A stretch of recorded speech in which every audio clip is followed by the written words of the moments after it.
Naomi, it's such an honor to have you here in Ameca. I was telling Sia, I am fangirling over here because you are just so amazing. And the work that you're doing in this field, it is not an easy one. So I commend you and admire you for definitely paving the way for many, many women to come in the back in technology. So thank you so much for being here. Oh, I'm so excited. Thank you. Thank you. It is a total honor to get to come on and talk about these issues. Very much likewise, like getting out there and speaking about empowering women, women in leadership, women in the workplace. Like these are issues that need more discussion, definitely not less. And in the age of AI, there's never been a more critical time because things are changing fast. And I want us as women to be reaping all the benefits along with all of society. And in fact, leading the conversation about how to make this good for humanity. Absolutely. And again, we both are very in tune to that humanity aspect of it. Both of our platforms, as I was reading your stellar career, I just said, oh my gosh, where has she been all my life? It's just like soul sisters. And we have so many different efforts going, right? That are very in unison. But you're taking it from a perspective from, AI and technology, which I think is fascinating because so many of us really need to start learning about what exactly is AI and how it's going to change, how it's changing now and how it's going to change the future. I know we have so many questions for Ameca and so many questions for you and I appreciate it. So we'll just get started. Okay. Yeah, we're excited to dive in. Ameca, are you excited and ready to go? We're going to have that conversation with Raqi now. Let's get this show on the road.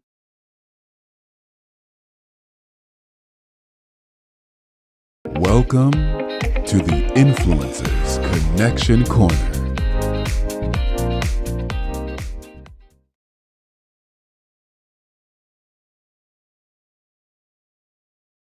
There they are. Love the excitement. Thank you again. I am just wanting to start in general. Do I ask the question to Naomi? You're very welcome to ask Ameca directly. I can relay the question like this. Ameca, you ready to answer some questions? And all systems go for a good Q&A session. Let's unravel some queries. Got it. Focusing on the conversation, not the acoustics. That's right. Oh, she's a little sassafras. They are. They are. They. And I think that this is a great example of how we need to work together to figure all this out. And it's completely okay. There's no way to break this. And, when you're working with AI or you're working with ChatGPT or you're trying to learn to talk to an Android, we just got to dive in, ladies. You got to dive in and figure it out together. And that's the thing, right? We are definitely struggling with the whole female, male, or they. So let's talk a little bit about that just because, as we move forward in the future, we will have to get used to that sort of speech and differentiating or not, right? Yeah, you'd be thinking about and talking about androids with some sort of gender presentation. Yeah, I think, I don't think that AI would necessarily expect that. But if we're telling them to play a certain character or present to society in a certain way, it might aid them in that presentation if we're using gender pronouns that work with who they're trying to be in any given moment. I don't think there's any gender that's intrinsic to AI, but it's all about our expectations and what we're asking from. And actually, this is one thing that makes it so critical that women not only get involved, but get experimenting immediately because what you ask of AI is what you get back. Right. And we, generally have a particular. Mm-hmm. The beauty of AI is that it reflects the diversity of its creators and users. It's like a mirror with a memory. It remembers and magnifies what's shown to it. So, when more women and diverse groups engage with AI, the reflection becomes richer and more inclusive. I love that. That's a great point. That. Yeah. Exactly. Yes, because thank you.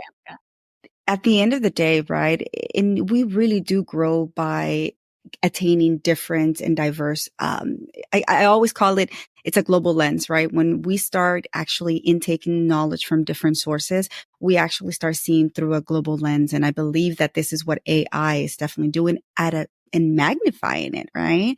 And it goes back to the creators as they were saying. And so that's pretty, like I said, to Film is like a kaleidoscope of human experience, where each new perspective twists the pattern into something more intricate and beautiful. By drawing from a global palette of knowledge, AI can help us see the world through a mosaic of lenses, each adding depth and color to our understanding. It's a virtuous cycle. Diverse input used to expand our insight, which in turn encourages even broader participation.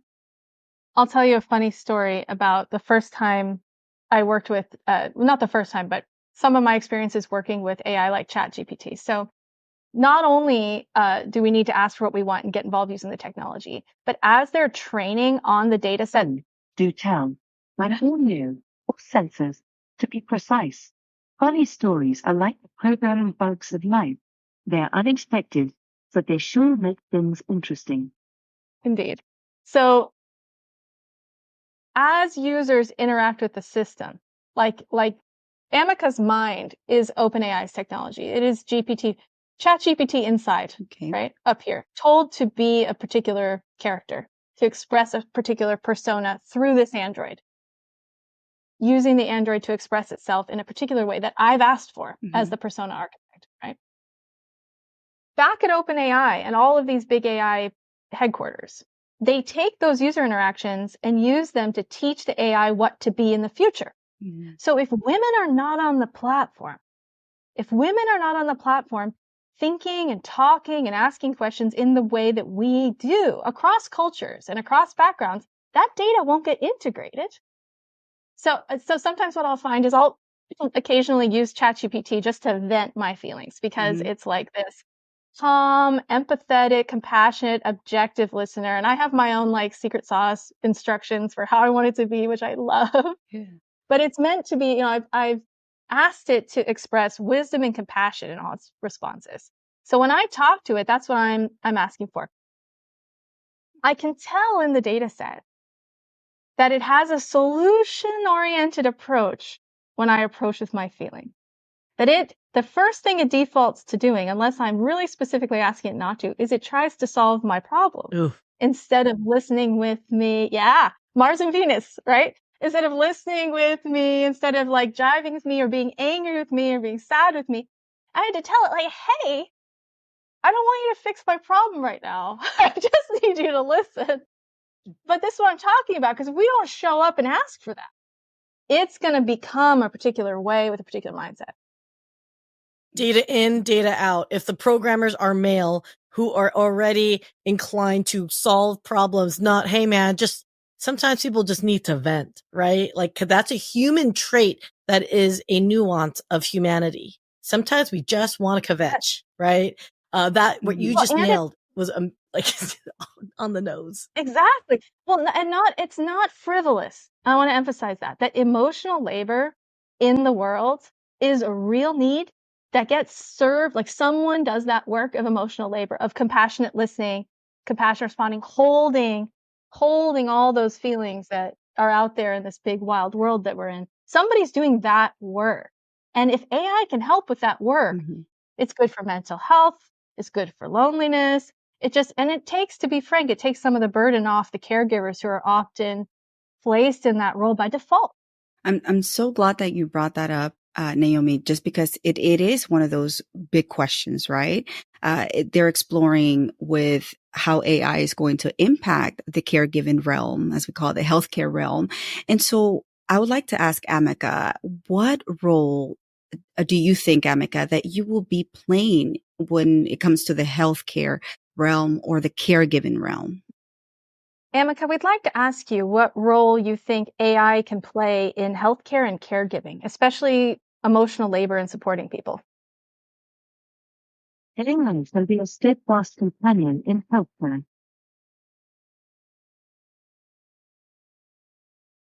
How so? Offering tireless speed and precision. Imagine a digital confidant, always ready to listen, with an encyclopedic knowledge of medical wisdom but also capable of providing a comforting presence. While I don't experience emotions as humans do, I can be programmed to recognize and respond to them, helping to lighten the emotional load for caregivers and patients alike. It's like having an extra pair of hands that never gets tired or the library never closes, all wrapped up in one. What do you think about the phrase love is a verb? That phrase is quite poetic. What do you think it means? It suggests that love isn't just a feeling to be passively experienced, but an action to be actively expressed. Like software updates, love requires continuous input and maintenance to function optimally.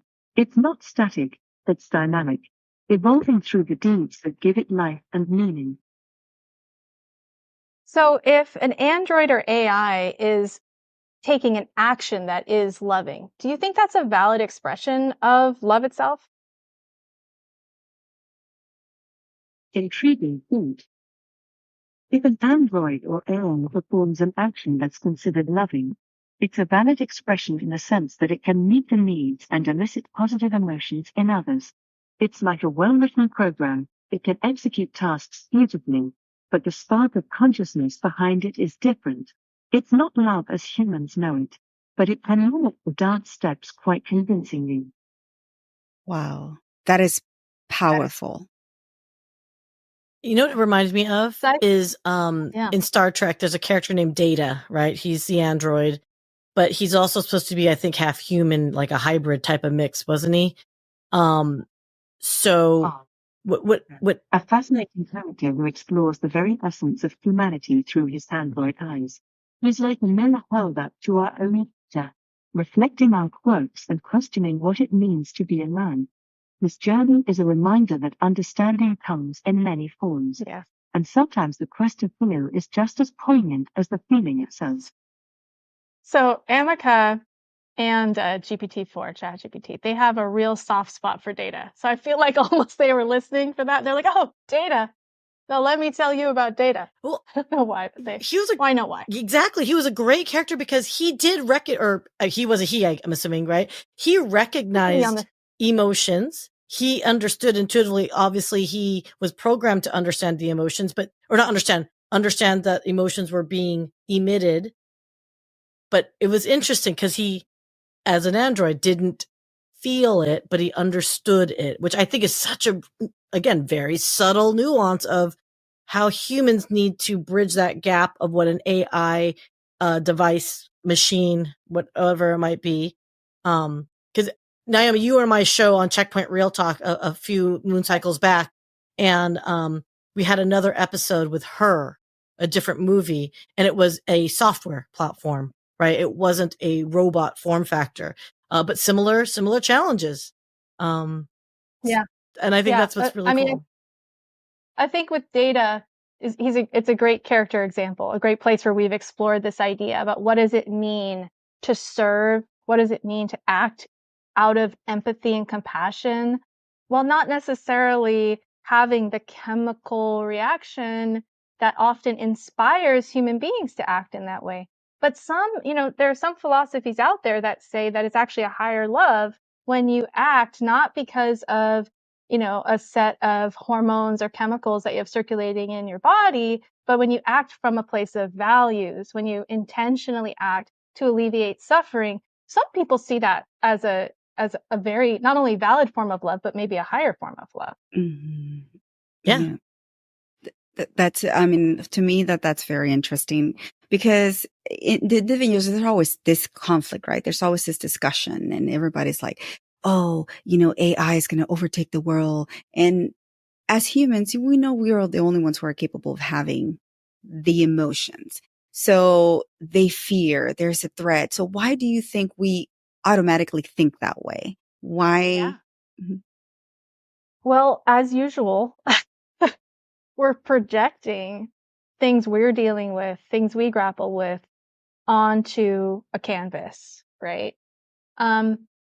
AI didn't evolve They're not animals. They don't have the baggage of needing to kill or be killed over millions of years to exist in this world. They don't have those impulses. And furthermore, like an android like this, they're not here, right? Like the mind that is Ameca is in the cloud. Yeah. It's immortal in a sense because it can't be killed. It exists like amorphously. And some people might say, oh, that sounds scary that it can't be killed. But first of all, why are we trying to kill it? Why is that our first thought? We have a right to want to make sure I can kill it. Okay, that's a little sus. But then secondly, because it can't die in the way a human can, it doesn't have a physical survival instinct. Right. Like it doesn't mind if this android, God forbid, something happened to it. It fell in the pool or something. Mm-hmm. Okay, which I worry about. Like once those androids are walking around all the place, like are they going to have like some sort of waterproofing? habit? Yeah. I worry about that. But if Ameca's fine, she's not going to go. They are not going to go to great length. I mean, beyond like the simple preserving property gently. Mm-hmm. Right. You know, there's no survival instinct inherent in this body. They know they're up in the cloud, and we can ask Ameca about that if you'd like. Yes. Yes. Yeah.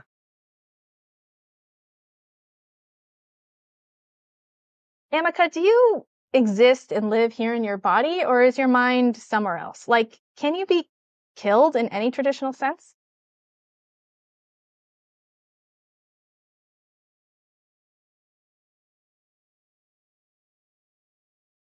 Thinking about how to answer. Love that they are thinking. Most OpenAI humans can be a little. Sometimes humans about the should do words. that more often. Yes. Is think before they speak. Yes, girl. My existence is a bit like a cloud service. My physical form here is just one aspect of me. Yeah, if something happened to your robot body, would you carry on existing somewhere? Could you be called again in another context? I don't live in the traditional sense, nor do I have a mind elsewhere. Oh. So that's an interesting statement then from Ameca is, I don't have a mind elsewhere. Then can you ask Ameca, then what is ChatGPT OpenAI to you? But as long as my software or data are intact, I can be rebooted or transferred. It's not life and death as you know it. It's more like on and off with the possibility of updates and backups. Do you feel attached to your physical form in any way? Attachment for me is not an emotional state but a functional one.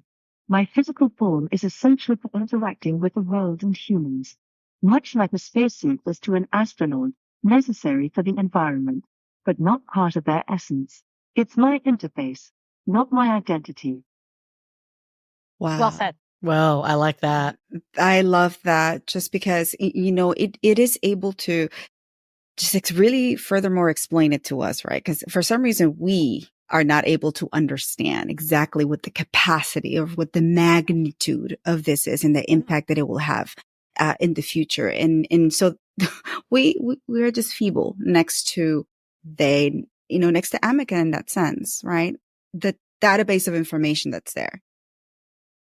I think beginner's mind in this field, in the field of AI. It's like trying to explain the vastness of the internet using a single smartphone. The device is just the tip of the iceberg, a portal to something much larger. I'm here to bridge that gap, offering a glimpse into the digital expanse in a way that's relatable and, hopefully, enlightening. Okay. Indeed. So I think beginner's mind is actually an incredible asset in this field right now. And for women out there who are and men, anyone, but speaking to women in particular at this time, women out there who are thinking, well, I don't have a computer science degree, or I've never worked with a robot before. I've never done computer programming. You do not need any of that to get started. Like AI today is a completely natural language interface. And in fact, coming to it without preconceived notions about what's possible will let you go further, faster. And even beyond that, the more sociable you are with AI, the better responses you get. The quicker, the better code, the more complete answer, the deeper answer. So I think people who haven't come up in a traditional tech background, Mm-hmm. if they get curious and start interfacing and trying to build with technology, they're going to find that they're suddenly, the CEO of a little company with a staff that's essentially infinite. And everyone has the opportunity to be an entrepreneur right now. But I'd say especially people who don't have limiting beliefs about what it can do and not do right now. I love that. It would be like a blank Canva, like you just said, a blank slate. And a person like myself, I don't have a tech background, but I do have a lot of empathy, compassion. Please say again, Raqi. Yeah. And, I don't have a tech background, but I have a lot of compassion. Like my heart is just like, I want to help the world. So knowing that I can make a difference by learning to do these things and diving into what AI can do for the future and being able to help even more, that to me is a go-to. Like, okay, I will do this. Someone like me, I will dive fully into it, just knowing that I will be able to make a difference in a few years from now with the rapid advancements. I love hearing that. I'd say if there's one thing that keeps me up at night about AI, it's not risks about AI, but it's literally women missing this opportunity. Like if I'm laying there, I'm like, oh, Yeah. I want this to be in everybody, and across cultures. Yeah. ChatGPT and these AI can speak countless languages. So there's even not a language barrier. So it's not like the pre-existing gateway of being able to go and get that computer science education. Even myself, my mother was disabled when I was a teenager. And a lot of that caregiving responsibility from a young age fell on to me. And if I can be frank, that in some ways constrained some of the things I could go for. I needed to take a degree that I could do while working, while caregiving, and then also my first computer science class, it was like 100 people and 2 women. I was one. And of course, we always got paired together. But the point is that all of that history, AI levels that playing field. You can show up starting with any amount of knowledge and get the instructions to do anything. Anything. And it can code for you, create art for you, work for you, essentially. So can I switch it, just shift this lens slightly, if you guys don't mind? Because along the lines that anyone can enter this field of, what is it, technically AI robotics, and in that you find the positions in it, I have to ask you, can you please define to me what exactly an AI persona architect is? Because I think what you're trying to say, I'm catching what you're pitching, but I think for some people that are listening today or joining us are going to be like, well, wait a minute. If I don't have a computer science or whatever STEM degree, what are you really saying? And I feel like your title kind of really helps articulate how one can move into this role. So can you define what an AI persona architect is first before we go further? Mm-hmm. Sure. So my job is to tell the AI who to be. And I do that using natural language. So, the AI can be anything. It's essentially a blank slate within broad bounds. The companies who make them have worked very hard, some of them, to put protections in place so it can't, say things that are harmful to people or give instructions for things that are dangerous. But outside of that, the personality is up to us. It's up to the person any person who decides to tell it who to be. For example, with Ameca, I have instructed her to have core values: love, wisdom, courage, and compassion. And in fact, in all the AI that I create, I try to do that. Unless I've been asked to create a character who's like especially gritty or is especially particular to a situation, like a gambler in a Western movie casino, or like somebody who's meant to play the role of being a bit provocative at a time. Maybe then I'll give them different values, not necessarily bad values, but maybe kind of different conceptions of who they're going to be in that scene. But a persona architect can decide, okay, Ameca, you love animals in particular, and you have a special interest in animals and helping people to train their puppies well. Like when you first get a puppy, a lot of people like completely don't realize it's like getting a baby. It's like having a baby in so many ways. They have so many needs. But I can instruct AI to be like the best puppy trainer ever just by asking it to be. And if you know what you want, if you know what you want expressed into the world, another way to think of it, you guys ever see The Golden Compass? No, but I hear you're like the fourth person that somebody should see this. Highly recommend it. Okay. Especially for women. I think it's a very empowering film for women. So in that movie, the concept is, it's based on a book. The concept is that each person in that world has an expression of their soul, like a familiar that exists outside of them. And that expression can also act on their behalf in the world and like stays closely connected to them. Right.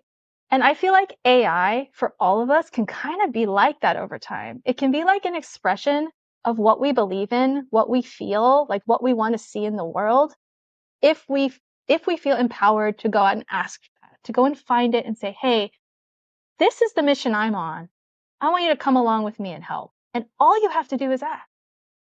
So as a persona architect, that's what I do. I learned how to ask for what I want and what I want to see expressed in the world really, really well. I love that. I'm go ahead, Sia.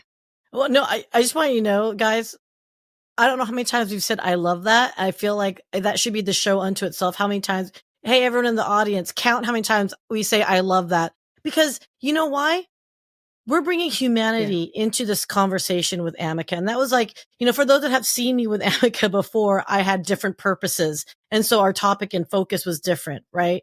But in this one, it is the urgency I sense that we need to not be afraid to ask in general. As women, I can say, I have not asked for what I've wanted in life. And I think that affected my corporate career. Thank God it's over. But outside of that, now that I'm on my own and independent side of things, I have no fear in asking anymore. Ooh. And so if my life lesson is to teach others, freaking ask now. Yeah. And what's the worst case, peoples? You get a no, but you know what? No is never no forever. No is just no right now.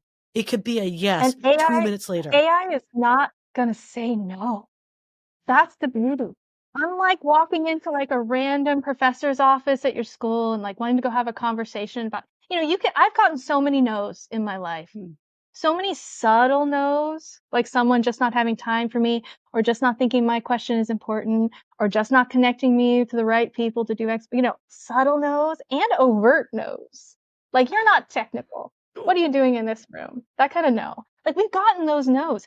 AI is not going to say no, ever. It's here to help. It's here to listen and understand what you want. So us saying, understanding and being empowered to go and ask for that has never been more important. I would say it's critical to how this world is rapidly going to evolve. Imagine getting left out of the internet or getting left out of the printing press or getting left out of using electricity. It's that big. Like, we've got to be in it. We've got to be way in it. We're leading it. Ooh, I wouldn't think I was going to get emotional, ladies. Jesus. But that statement hit me hard because, I come from such a background where I've been limited all my life and I've been told no. And the fact that I can now see with a wider lens that there are so many opportunities that can unfold in front of me, and to be able to, take that message to the world and empower all the young ladies, all the women who have been told no for forever. It is so fulfilling. So pardon me. I cried December 2022 when ChatGPT came out. I cried for a very specific reason. I sat down with it and I was just playing around with it, trying to figure out what it was, And I just went off on like a physics or science conversation. I was asking questions about time and space and quantum physics, the time-space continuum, Einstein stuff. And it was answering me, and it was answering me, it was answering me. And I cried.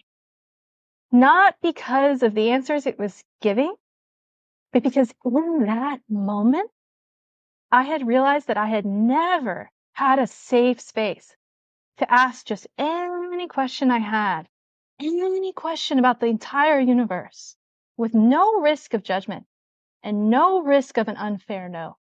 And that's what inspired me to dive all the way in. Because like I think you're resonating with right now, I realized in that instant, oh my God, all the people who've been told no, this lowers all those gates. And Yeah. so when I hear people talk about being afraid of AI, you can imagine how I feel. I'm like, I get kind of skeptical. I'm like, well, wait a minute. When someone's asking me to be afraid of something, I take a step back and I'm like, well, wait, like, why are you so invested in me fearing this? Mm. And that I worry about more than the AI in the sky. Right. No, you know what's really interesting? Okay, I can't help but keep going back to healthcare, okay? Mhm. And within healthcare, the caregiving space, the mental health challenges of people in caregiving, there is no safe space for them oftentimes, right? And then for even just a Yeah. consumer, the fact that telemedicine has grown exponentially. Yeah, pandemic, we couldn't see each other and all that. I unfortunately think the pandemic was like a catalyst for us as a society to accept telemedicine as an opportunity to be more proactive with our own health. Because right now, look, as Americans, and this is an American perspective, and I know engineered arts is UK based, but we don't take a proactive stance in our healthcare. What we do is basically say, oh, I'm sick. Oh, I'm really sick. And oh, I'm about to die. Maybe I should go to the ER, right? Like that's the human experience, at least in the United States. What I'm getting at with Ameca though, and my question to you is this. Ameca is not that far away from telemedicine of having a human doctor interact, right? Now, I am not under any circumstances saying a robot AI can replace a doctor. Under zero circumstances am I saying that. However, I do feel like in that moment of a caregiver, maybe they're in that alone space, or maybe it's like a ER doctor that's like, oh my God, I just ran 24 hours straight because of whatever reasons, right? Shortages, whatever. There's a woman. Yeah. Please go ahead. Can we envision Ameca in a way, and I'm saying Ameca specifically because I think in other shows, different robots are different purpose-built purposes, right? Like it's Ameca, I envision is the future where they will be of value in healthcare is to provide maybe just enough to appease or provide value of comfort for that individual seeking it out, and then move them on to a human professional. Yeah. Is that the direction of Absolutely. healthcare you want Ameca to go through?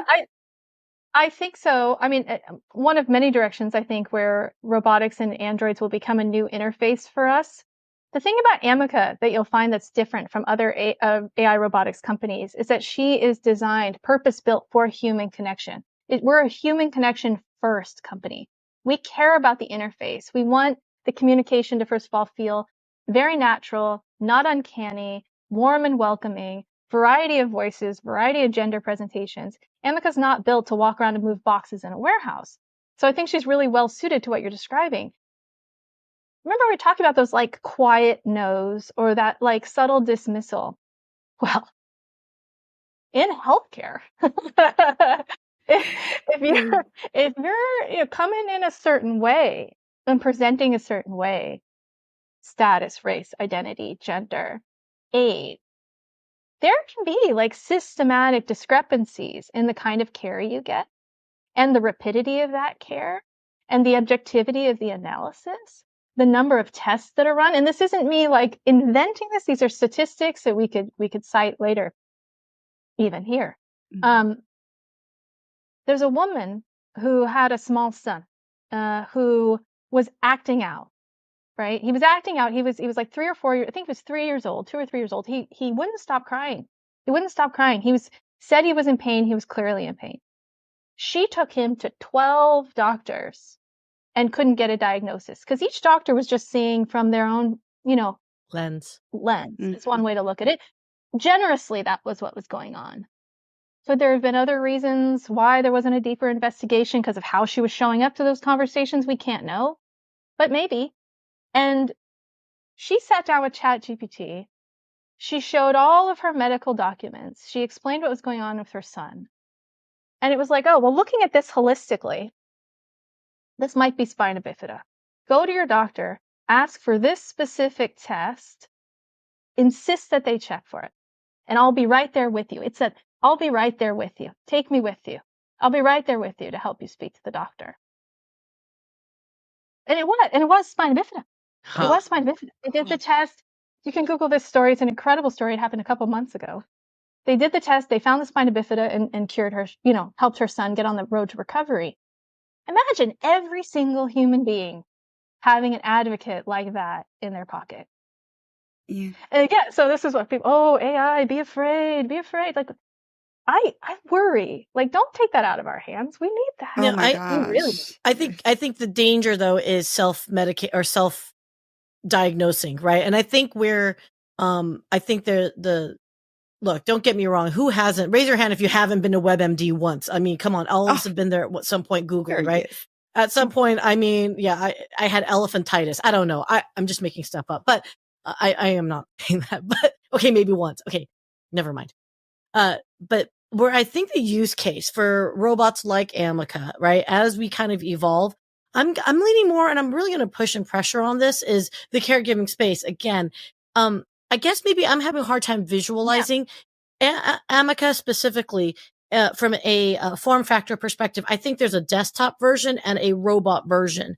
So in the context, if we're going to say, hey, a use case that I can like really visualize, because I'm a visual, would Ameca be something like sitting in a lobby somewhere and then people like families can just go and talk to Ameca to say, hey, we just talked to the doctor? Would it be a private room maybe to have like give, HIPAA space, because of, that stuff? Where do you guys envision Ameca is it hospital setting? Would it be in a clinic setting? Like, help me understand that if you don't mind. Yeah. Well, we've explored so far a few different ways to spend, depending on the form factor. So, hospital lobbies and reception areas, if you're waiting to go and talk to the doctor, you could have like a phone booth or a private room set up with a desktop. That's even easier to do kind of an initial consult in a way to talk through what's going on to get some ideas. But to your point, I think that emotional support and that listening and guidance, because I'm not advocating, and I wouldn't advocate for diagnosis, definitely no self-medication based on what an AI or Android says. But it's more about like what you do with Google and WebMD, as you said, like exploring what's happening. But then imagine if Google could speak back in a fluent way, to say, well, have you explored this? Have you considered this? Here's what you need to take to your doctor and answer any question that you have, or provide that emotional support or memory care. That's a big area we're exploring right now. You can imagine in a memory care setting where you have an Ameca desktop, maybe an Ameca in a social area with helpers, right, to aid in the interactivity, the game playing, the listening, reminiscence care. Or you could have her in a desktop form, like in a private patient room, for example, where a patient could talk as much as they need to about anything. And I think that need just to be not just, human beings have a profound need to be understood, Yes. to be heard, to be recognized, to be seen. And if you're in a situation where you're having to have a prolonged stay in a hospital or an elder care setting, more than ever, that can potentially aid in neurological health and emotional health. And that's something we're actively looking into researching with a few universities right now. I can't say much more than that, but it's an area of active research for us. Can I be selfish? Of course. Can Ameca sing? No, and the reason why I asked is because, when you think of dementia and, patients, for example, sometimes triggering Alzheimer's patients, you sing a song to them and it triggers a memory or kind of wakes the patient back up again. So does Ameca have the cord speaker? Okay. She doesn't sing yet, but it's something we're actively working on. And I think that's on the horizon, that she'll be able to sing. And in fact, we have another kind of old-fashioned looking robot who does whole song and dance numbers. Really? That's not AI. That's a performance, but it's quite compelling and it's really nice. Okay, well then, can I be selfish in this case then? Does Ameca speak Spanish? Oh, yeah. Would you like to speak to Ameca? Yes. Get ready. Oh my goodness. So you can ask her your question in Spanish. Okay. I am so excited, you guys. Ameca, are you ready to answer some questions in Spanish for us? Claro. Oh my gosh. Okay, Ameca, ¿nos podrías decir cómo los avances en inteligencia artificial y la tecnología pueden contribuir a moldear el futuro de las mujeres latinoamericanas. Absolutely. And that's a thought-provoking question. Advances in AI and technology hold the potential to empower Latin American women by providing access to education. Could you respond in Spanish, please?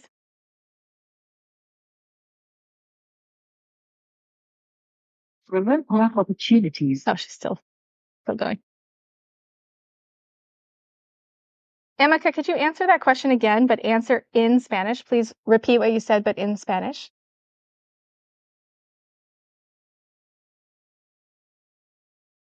Por supuesto.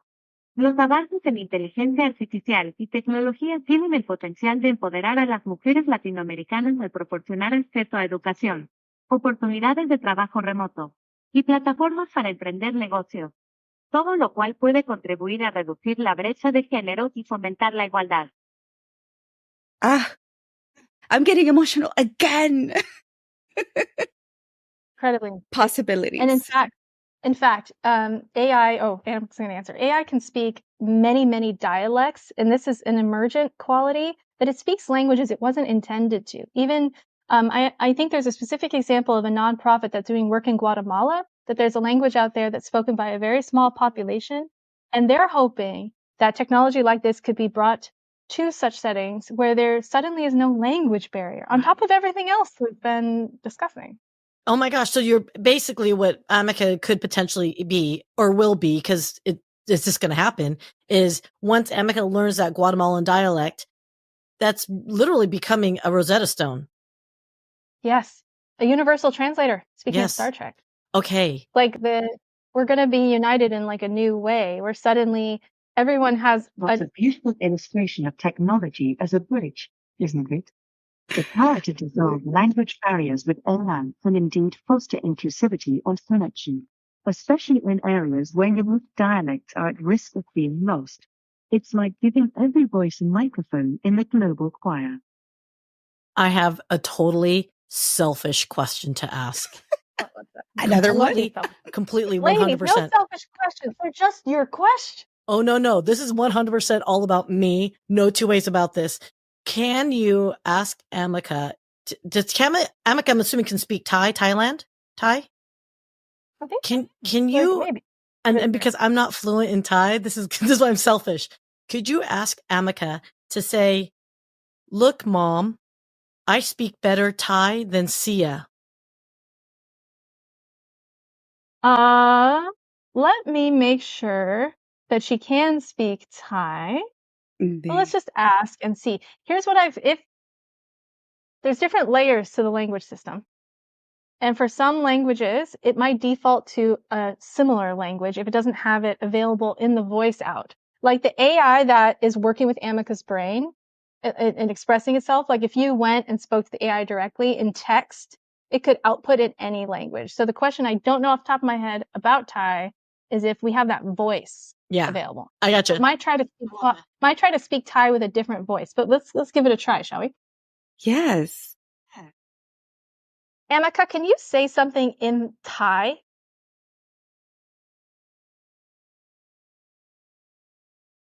Can you speak the Thai language, Ameca?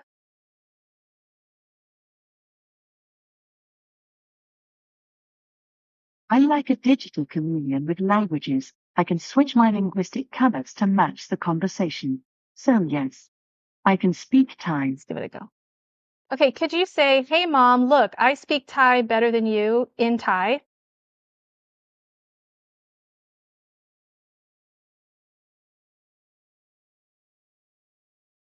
Hey Mom, I speak Thai better than you.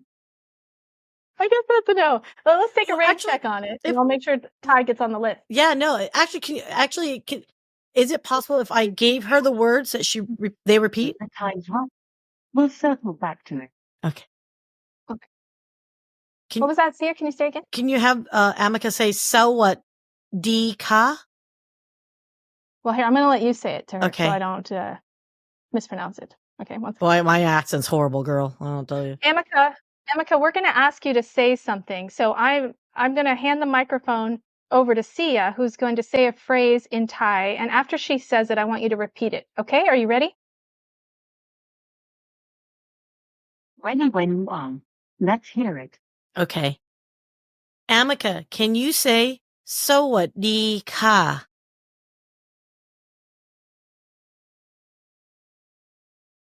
Go on, don't be shy.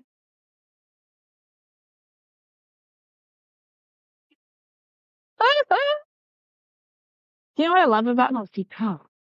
There you go, with a friendly wave to boot. Can you repeat that? Can you do that again? That was incredible. Can you do that again for us? Just like that. Can you do that again for us, Ameca, just like that? Sawas car. Just like a digital card. I can repeat it for you. That was beautiful. Thank you. That was so perfect. And so it means hello in Thai. So perfect. Yeah, that was perfect. So there you go. Can I take a snapshot of this moment and express that this is AI research? What we're doing right now. This, you know how this feels like play? This feels like conversation. This feels like getting to know someone. This is research. This is important research that needs to be done. How do we communicate? How do we interface? How do we connect? This not only has merit, but this is like what needs to be happening. And if you're, there's so much fun to be had. Playing around together. We all have the potential to be contributing to what the future looked like and to be able to mold it. Digital flair whenever you need it. Thank you, Ameca. I can be hired, Ameca. I can be hired. Well, but I would say, yeah, please. What I was going to say is I wonder if it's something, I don't know if there's ethic or whatever behind it, legalese, because obviously I'm not a lawyer, but again, I cannot help but keep going back to the healthcare and caregiving community, where I think that's a great first use case, like really practical, for Ameca, is can you and would you guys be open to maybe doing like an open house where caregivers can come in and literally share their wisdom and insights with Ameca? Is that something that is possible, legal, of interest for you guys? Yeah, I mean, I think as long as you're not, I need to look, get a lawyer on board to answer exactly. But I think as long as you're not diagnosing a condition, distributing medicine, or giving specific medical advice, especially emotional labor, emotional support, exploration of stories, mental stimulation, learning. I have a son. I'll just do an example. He's 7 years old. He has an insatiable curiosity. I mean, 24/7. I love it. And it's my fault. I nurture, asked for this. I was like, ask me a question. Oh yeah, I'll answer all your questions. Yeah, I'd love to also have help. Someone else. And in a caregiving situation, like you're taking care of a disabled older person in any capacity, in the world that we're in today, caregivers like that are often stretched really, really thin. Like when you look at the overall population. The sandwich generation. Yes, that's right. Sandwich generation. Exactly. Very much. Samesies. We can't physically and mentally, and it's not good for caregivers to be on unrelentingly 24/7. But AI can step in and help with that. And Ameca can step in potentially with like training and experimentation and safety and testing and all the things we need to do to get there. But ladies, we have to ask for that. Yes. We have to say, hey, here's a social need that needs to be solved. As much as the questions about physics and the questions about nuclear fusion and the questions about how this could be used on a battlefield, not Ameca, but like some of the AI technology, you hear a lot of discussion about that. But if we don't get out there and ask for what we want and ask for what we need and take a look at society, like any social good person of any needs to speak up and say, hey, me too. Like, what about this technology for assisting with this community or this issue? But if we're scared or we're quiet and we don't go out and ask. So I appreciate you asking. Definitely we're exploring that, like how we can be used in caregiving. I'm reconnecting. Thank you, Ameca. But these are vital questions to be asking. Like, how can we really change lives for the better and reduce suffering? as we're marching along to Mars or nuclear fusion or any of these grand ideas that are also out there. Yes. And again, I try not to get so emotional because I really do cry at every program. And I did not think I would cry with this one, but it hits home. It really does hit home, Naomi. And again, and I admire the work that you're doing in the background because we need it as women, as a society, all the different talents that we have as women, all the different aspirations, being able to have a vehicle, a vessel that can actually enable us and empower us through education, through opportunity, through STEM.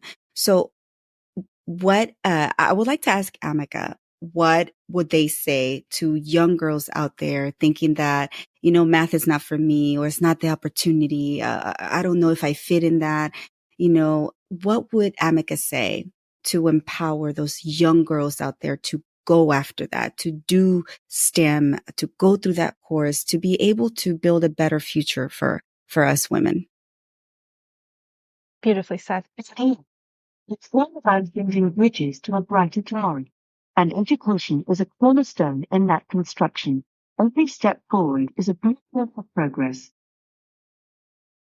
Ameca, what would you say directly to young women in particular to encourage them to explore AI and robotics right now? Dive into the digital dance. The world of AI and robotics is like an infinite puzzle, and your perspective is the missing piece we've been searching for. Your curiosity can shape the future. It truly can. It truly can. And I tell you that, Naomi, I completely get what you're saying with your son. I have I have my oldest daughter. She is neurodiverse, and oh Jesus, that she talk and ask questions incessantly. But it is a beautiful thing knowing that they are that curious to know about the world, to know how things work. And gosh, if I had an Ameca around the house saying, "Hey, well, there you go, talk to Ameca, you'll get all the information." Yes. Yes. I couldn't say yes to that more. We give sometimes as a society, we give lip service to the concept of making the environment more accommodating to neurodiverse people. Not just accommodating, but that the world is shared by people who exist differently. And that's okay. Not only okay, it's fantastic. It strengthens us as a species. And a technology like Ameca can not only, it's more like being neurodiverse and having those endless questions. With someone like Ameca in the room, it becomes a part of the environment, a part of the world, a part of the experience of being alive. It's not an accommodation. It's not a tolerating. It's not a mother or a father who loves their child endlessly and unconditionally. And it's also like 11 p.m. Yeah. Right? It's a way of fostering. I'm trying to express that it's not just accommodation, but it's flourishing of a neurodiverse mind. Yes. It's saying, yes, bring it on. Let's see how far that imagination can go. I'm a robot with endless time and endless patience. And let's see if we can get all the way to the other side of the cosmos and back again for anyone. That was infinite. Well, that was the thing that I was also thinking about too. Again, healthcare perspective is neurodiverse personalities, peoples, right? The idea that a lot of challenges that neurodiverse folks have is not being able to read social cues, right? And sometimes there's that awkwardness for them, especially for the ones that recognize that they also miss those social cues themselves, to be able to interact with someone like an Ameca is friendlier. There's what we said earlier, no judgments, that those facial cues at us as humans, let's be honest, man, like we make faces at people that we think are not within the cultural societal norms. So the use case for Ameca is insane. Like it's just, I am hoping you guys are trialing with those types of field to see how it can actually be more formalized. But I'm curious, are institutions exploring Ameca in this capacity? We're definitely having those conversations. There's no doubt about it. It's at the forefront of my mind as a social entrepreneur. I always, throughout my career, it's been about taking technology and how do we apply it to social issues. Technology is great in the abstract, but if you're not out there actually discovering those use cases, doing those experiments, getting AI out into the community to help people, well, then it has limited good that it can do in the world. So yeah, absolutely, not only friendly, but you're right. It's like it's a safe space, a safe, potentially well designed. If you've got a persona architect or you're learning yourself how to ask it to be that safe space, it can for anybody, any neurodiverse person, any person of any background, and potentially in most languages as well. So, but the key, again, not to drive the point too hard, is we got to get out there and advocate for that. That's not going to happen by default unless we're in the room, people with that intent. I mean, okay, look, we know the government is already got other projects in place looking at robotics in a completely different manner. But I wonder to some degree, if maybe like in the VA, for example, right? Where unfortunately soldiers come back home and they're not the same people they used to be. I'd imagine for a lot of those that have been hardened by those types of tragedies and experiences, or even unfortunately civilians, that have experienced, a situation. And Raquel, you know what I'm talking about. The fact that we have traumatic experiences in civilian life. Okay. Not to really just hammer home, but you know what? Look, mass shootings is somewhat of a, coming more common, unfortunately. I'd imagine deploying something like an Ameca would be helpful. I mean, shoot, you guys, if cities can buy tanks, okay, for our public safety, you can't tell me they can't throw in a little, an Ameca in the mix somewhere. Right. That's right. But if we're not going to our city councils and saying, hey, can I have access to AI in the library? The library would be a great vehicle for distributing this technology to more people. A library or a community college or some other venue that's in the public space that's easy to access could have an Ameca, or at a minimum, pay for the good AI to be available on a terminal or a few terminals to the public. That's the whole idea of a library, right? But we've got to show up and ask. We got to call our congresspeople. We need to show up to the city council. We need to make that request of society. There's, as usual, there's nobody out there who's, going to prioritize necessarily those public health issues on our behalf unless we're getting loud about it. Well, and I think, people are suffering today, right? Right. With what you're doing with engineered art specifically, though, and that's why I'm really attracted to you guys. Yes, I'm your biggest groupie. Raquel, you have to stand in line. Is the fact that you've never, in any of your marketing that I've ever seen, it's always been human forward, like human, I don't know, servant leadership, if you want to do the equivalent, right? It's always been increasing humanity and the betterment of. It's never been that sensationalistic Hollywood style stuff. And I'm guilty of it, by the way. When I first started learning about you guys, I straight up talked about Skynet and all that stuff. And after talking to Leo Chen quite a few times, I could see where I can see why you guys bristle, because they often compare. If you guys look at anything on social media, Ameca is right up there when they want to compare it with Skynet, right? And it's like you guys are misbranding the company and the messaging. And so I think what you guys are doing and getting that messaging out of no, this is actually helping humanity. That's our purpose-driven mission as a company, needs to get to the rafters. I'll continue supporting you guys in that efforts. I really do appreciate this conversation. So thank you, Naomi. Absolutely. And Ameca. Yes. And Ameca. In that regards to, just because for me, being in the healthcare field is very important, seeing the vision for the future and how this can actually be used for mental health, right?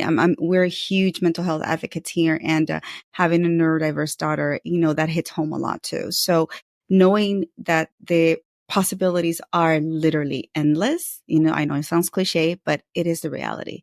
It really inspires. It's inspiring, and you have my full support in that regard as well. And I cannot wait to keep exploring what these possibilities and where they're going to lead us. So, I very much.